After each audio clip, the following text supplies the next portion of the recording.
नमस्कार, बहुत स्वागत है। मैं हूं आपके साथ भावना शर्मा। मंथली प्रेडिक्शन की सीरीज की एक बार फिर से शुरुआत हो गई है अगस्त के महीने के साथ। अगस्त 2023 का पूरा महीना सभी राशियों के लिए कैसा रहेगा, तो सबसे पहले बात होगी मेष राशि एरीज के लिए अगस्त के पूरे महीने में क्या कुछ रहने वाला है, ग्रह गोचर की स्थिति कैसी रहेगी, वही हम इस वीडियो में बात करने वाले हैं। तो देखिए, महत्वपूर्ण बात यह है कि इस महीने में जो ग्रह गोचर की स्थिति है वो थोड़ी सी अटपटी है, जिसका असर मेष राशि वाले लोगों के ऊपर कैसा पड़ेगा। तो सबसे पहले ओवरव्यू की मैं बात कर लूँ तो प्रथम भाव में राहु और बृहस्पति की युति बनती है, सप्तम भाव में केतु विराजमान है। दूसरी बात, इस महीने के अंदर देखिए मिले जुले परिणाम आपको मिलेंगे। वहीं पर प्रेम के जो प्लैनेट हैं शुक्र की जो परिस्थिति बनती है, शुक्र वक्री अवस्था में चौथे भाव में मौजूद रहेंगे और ये अवस्था जो शुक्र की रहेगी वो 8 अगस्त 2023 से शुरू होगी और 18 अगस्त 2023 पर वापस उदय हो जाएंगे शुक्र चतुर्थ भाव में, यानी कि चौथे भाव में, जो कि सुख का भाव है। वहीं पर बुद्धि के देवता जो बुध हैं वो 24 अगस्त 2023 को वक्री होंगे। 18 अगस्त 2023 से मेष राशि के स्वामी मंगल जो हैं वो भी छठे भाव में प्रवेश कर जाएंगे। इसके अलावा देखिए, मंगल की जो पोजीशन बनती है ना, वो आपके अंदर इस महीने में दृढ़ संकल्प लेकर के आएगी, कॉन्फिडेंस लेकर के आएगी, विल पावर लेकर के आएगी, जिसकी वजह से आप अपने ओपोनेंट्स का, अपने शत्रुओं का, अपने कॉम्पिटिटर्स का बखूबी सामना कर सकते हैं। वहीं पर प्रथम भाव में राहु और बृहस्पति की युति जो गुरु चांडाल योग का निर्माण कर रही है, ये आपके लिए काफ़ी हद तक हेल्थ इश्यूज लेकर के आएगी। दूसरी बात यह है कि इस अवस्था के अंदर आप देखेंगे इस महीने के अंदर पहला जो फर्स्ट हाफ रहेगा उसमें खर्चे बहुत ज़्यादा बढ़ेंगे और अनएक्सपेक्टेड खर्चे हो सकते हैं। अपने बच्चों की सेहत का बहुत ज़्यादा ध्यान रखिएगा, उनकी हेल्थ के ऊपर खर्चा हो सकता है। सडन आप देखेंगे कि अचानक से सडन ऐसे इवेंट्स हो सकते हैं जो कि अनप्लान्ड हो, अचानक से आपको डिसीजन मेकिंग करने पड़ सकते हैं। तो इस तरह की चीज़ें जो है इस महीने के अंदर नज़र आती हैं। वहीं दूसरी तरफ अगर मैं शुक्र की परिस्थिति की बात कर रही हूँ तो यहाँ पर संभावना काफ़ी हद तक बनती है कि आपको आर्थिक स्थिति को लेकर के परेशान होना पड़ सकता है। खास तौर पे ऐसे इवेंट्स हो सकते हैं जिसमें कि आपने पैसा कहीं पर लगाया, इन्वेस्ट किया और अचानक से आपको लॉस आ गया। तो इस तरह की चीज़ें जो हैं आपके लिए नज़र आती हैं। आप लोगों को इस महीने में बहुत ज़्यादा अपनी सेहत का ध्यान रखना चाहिए। नसों की समस्या परेशान कर सकती है। जिन लोगों को वेरिकोज वेन्स की समस्या है या नसों की बहुत ज़्यादा समस्या है, आप लोग अपना बहुत ज़्यादा ध्यान रखिएगा। इसके अलावा इस अवधि में केतु की जो स्थिति बनती है सप्तम भाव में, आपसी दाम्पत्य जीवन के अंदर क्लैशेस लेकर के आ सकती है और छोटी छोटी बातों के ऊपर जो आर्ग्यूमेंट्स हैं वो अचानक से बड़े बन सकते हैं।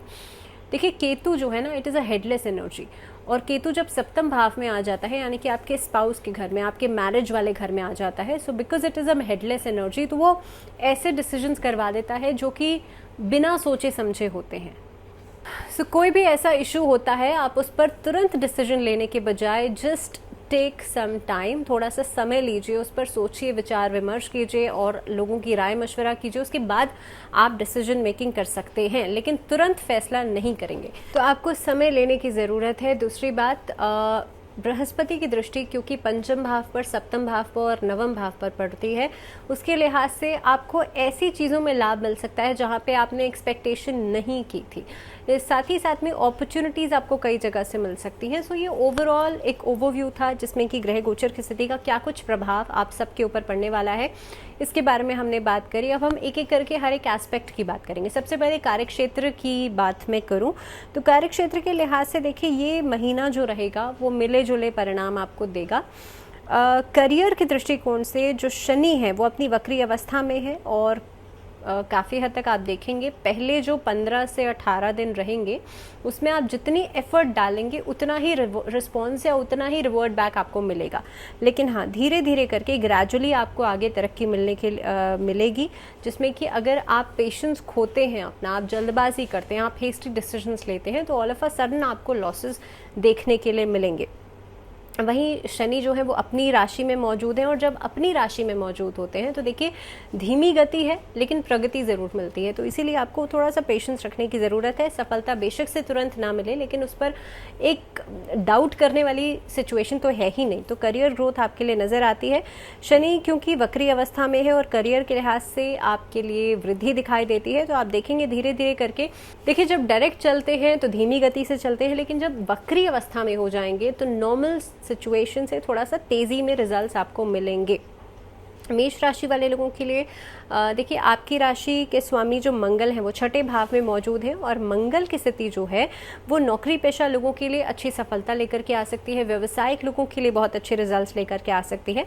जो लोग प्रशासनिक विभाग में मौजूद हैं, यानी कि नेवी में है, पुलिस में है, या ख़ास तौर पे डिफेंस में है, तो आप लोगों के लिए ये महीना मंगल की स्थिति को देखते हुए बहुत अच्छे प्रदर्शन लेकर के आएगा। आपको भी रिस्पॉन्सेज बहुत अच्छे मिलेंगे। मान लीजिए आपने किसी कॉम्पिटिटिव एग्ज़ाम की आप तैयारी कर रहे हैं एज अ स्टूडेंट, तो आप लोगों की एग्ज़ाम्स क्लियर होने के चांसेस बनते हैं। आप इस तरह के किसी भी फोर्स में हैं तो आपकी जो काम है उसका आपका प्रदर्शन बहुत अच्छा रहेगा, और उसके सीनियर्स की तरफ से आपको काफ़ी हद तक मोटिवेशन मिल सकता है, प्रोत्साहन मिल सकता है। करियर से संबंधित जो लोग विदेश जाने का मौका ढूंढ रहे हैं उन लोगों के लिए यात्रा का योग बनता है। वीज़ा प्रोसेसिंग डॉक्यूमेंट्स जो हैं वो आपके पूरे हो सकते हैं। इसके अलावा अगर मैं शुक्र की पोजीशन देख रही हूँ तो देखिए, बिजनेस जो लोग करते हैं, खास तौर पे अगर इम्पोर्ट एक्सपोर्ट का आप लोग काम करते हैं, क्लॉथिंग का काम करते हैं, स्टोन्स का काम करते हैं, या फिर आप परफ्यूम इंडस्ट्री से जुड़े हुए हैं, तो आपको लाभ मध्यम वर्गीय मिलेगा। यानी कि आप अगर बहुत ज़्यादा उम्मीदें लगा रहे हैं, आप एक्सपेक्ट कर रहे हैं कि आपको तुरंत रिजल्ट्स मिलेंगे, तो ध्यान रखिएगा डिलेड रिजल्ट्स आपको मिलेंगे। तो इस चीज़ को दिमाग में सोच करके उसके बाद आगे बढ़िएगा। वहीं अगर मैं बात करूं आर्थिक स्थिति की, तो आर्थिक लिहाज से देखिए, जैसे मैंने पहले ही कहा था कि आपकी इनकम सोर्सेज के हिसाब से जो चीज़ें बनती हैं, अपॉर्चुनिटीज़ आपको मिलेंगी, इनकम सोर्सेज आपकी बढ़ेंगी। लेकिन वहीं दूसरी तरफ आपके जो खर्चे हैं वो भी साथ साथ में बढ़ते हुए नज़र आते हैं, और खर्चों में वृद्धि जो है वो 15 अगस्त के बाद ज़्यादा होती हुई नज़र आती है। इसके अलावा शुक्र जो है वो अस्त हो रहे हैं, और इनकी स्थिति जो है वो कमज़ोर रहेगी, जिसका प्रभाव ये पड़ेगा कि आपके खर्चे तो बढ़ेंगे ही, लेकिन जो एक मैनेजमेंट है काम का वो भी थोड़ा सा मुश्किल हो जाएगा। हो सकता है कि आपके इनकम सोर्सेज और आपके खर्चों में एक बैलेंस नहीं बन पाए, तो ये मैनेजमेंट थोड़ा सा आपके लिए मुश्किल होता हुआ नज़र आता है।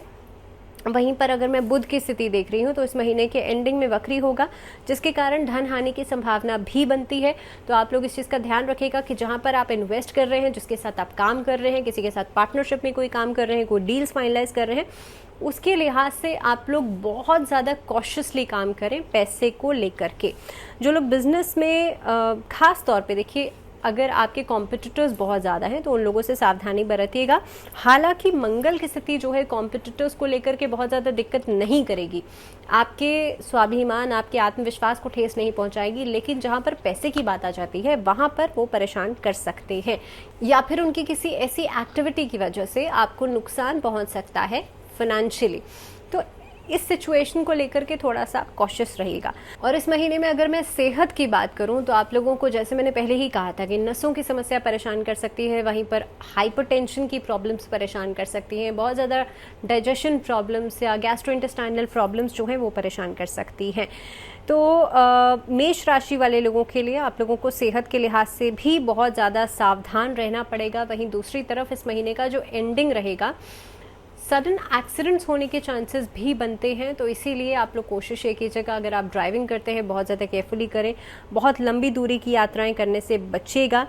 शनि क्योंकि वक्री अवस्था में हो जाएंगे, जिसकी वजह से स्वास्थ्य के लिहाज से धीरे धीरे करके दिक्कतें आएंगी, और देखेंगे आपके पैसे की भी हानि उसमें होती हुई नज़र आएगी आपको।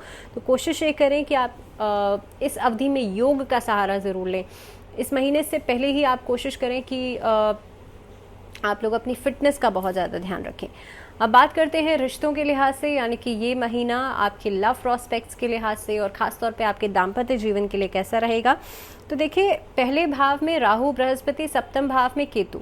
सप्तम भाव में केतु, मैंने पहले ही कहा था कि हेडलेस एनर्जी है। अगर आप विवाह करने का विचार कर रहे हैं तो इस महीने के अंदर बहुत बढ़िया रिजल्ट्स नहीं मिलेंगे। अगर आप प्लानिंग कर रहे हैं कि भाई आप फैमिली को मना लें, फैमिली से बातचीत करें, आप किसी लव रिलेशनशिप में हैं and you are just trying to convince your parents या योर फैमिली कि आप शादी करना चाहते हैं, तो उसके लिहाज से आपके लिए चीज़ें काउंटर पार्ट करेंगी। हो सकता है आप उतना कन्विंसिंगली आप उनको नहीं मना पाएँ, तो इस तरह की डिस्प्यूट्स, इस तरह की आर्ग्यूमेंट्स जो हैं फैमिली को लेकर के नज़र आते हैं।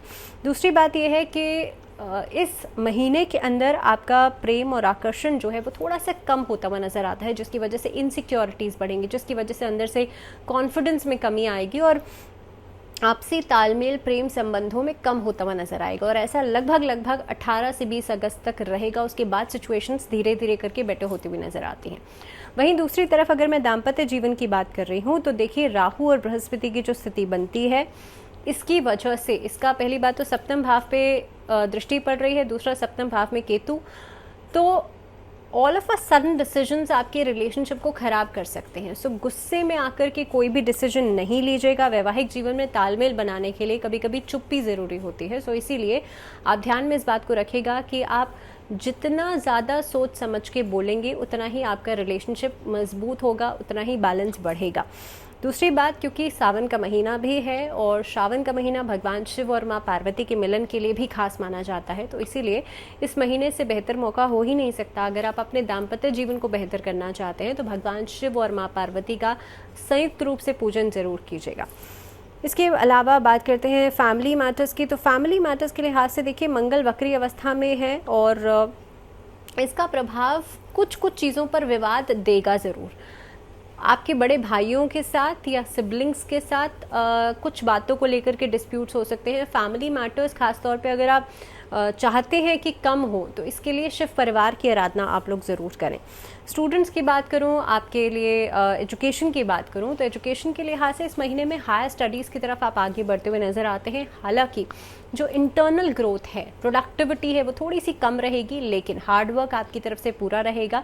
और जो बच्चे कोई भी कॉम्पिटिटिव एग्ज़ाम देने की तैयारी कर रहे हैं या प्लानिंग कर रहे हैं और मे बी आप लोग किसी चीज़ के लिए प्रिपेयर कर रहे हैं, उन लोगों के लिए थोड़ा सा फोकस को बढ़ाना इम्पॉर्टेंट है। उसके लिए माँ सरस्वती के मंत्रों का जाप करना अच्छा रहेगा। अब बात करते हैं उपाय की, तो इस महीने में क्या खास उपाय किए जा सकते हैं। पहली चीज़ तो ओम दुम दुर्गाय नमः, इस मंत्र का जाप ज़रूर कीजिएगा। इससे इनर फियर खत्म होगा और कहीं ना कहीं पे इनर स्ट्रेंथ और स्टेबिलिटी बढ़ेगी। दूसरी चीज़, ओम भार्गवाय नमः, इस मंत्र का जाप ज़रूर करें। भगवान शिव का पूजन ज़रूर करें। भगवान शिव पर, शिवलिंग पर जलाभिषेक ज़रूर करें और 21 बेलपत्र चढ़ाते हुए नमः शिवाय का जाप कीजिएगा। इसी के साथ इस वीडियो में फ़िलहाल इतना ही। मुझे दीजिए इजाज़त, लेकिन आप जुड़े रहिए चैनल के साथ। नमस्कार।